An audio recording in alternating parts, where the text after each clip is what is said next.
Plastic এখন শুধু পরিবেশ দূষণের নয়, জনস্বাস্থ্যেরও বড় হুমকি।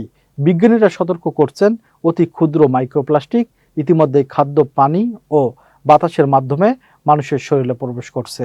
এতে ভবিষ্যৎ প্রজন্মের স্বাস্থ্য নিয়ে নতুন করে উদ্বেগ তৈরি হচ্ছে।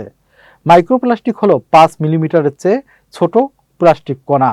গবেষণায় দেখা গেছে চিনি, লবণ, বোতলজাত পানি, মাছ, মাংস, ফল, শাকসবজি, টি ব্যাগ, এমনকি টুথপেস্টেও এর উপস্থিতি পাওয়া যাচ্ছে। একজন মানুষ বছরে গড়ে 40 থেকে 50 হাজার পর্যন্ত মাইক্রোপ্লাস্টিক কণা গ্রহণ করেন। নিয়মিত বোতলজাত পানি পান করলে এই সংখ্যা আরও বাড়তে পারে।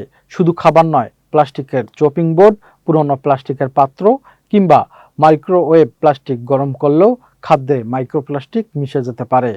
আন্তর্জাতিক বিভিন্ন গবেষণায় মানুষের রক্ত, হৃৎপিণ্ড, ফুসফুস, মস্তিষ্ক, এমনকি গর্ভস্থ শিশুর প্লাসেন্টাতেও মাইক্রোপ্লাস্টিকের উপস্থিতি মিলছে।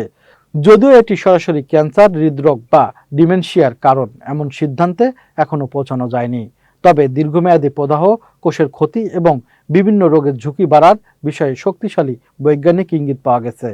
বিশেষজ্ঞরা বলছেন, এই সংকট মোকাবেলায় একবার ব্যবহারযোগ্য প্লাস্টিক কমাতে হবে। কাঁচ, স্টেনলেস স্টিল, মাটির ও পাটের তৈরি পরিবেশ বান্ধব বিকল্প ব্যবহার বাড়ানোর পাশাপাশি কার্যকর বর্জ্য ব্যবস্থাপনা নিশ্চিত করতে হবে।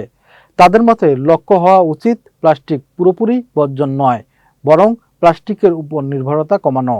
কারণ আজকের সচেতনতাই আগামী প্রজন্মের জন্য একটি নিরাপদ ও সুস্থ ভবিষ্যৎ নিশ্চিত করতে পারে।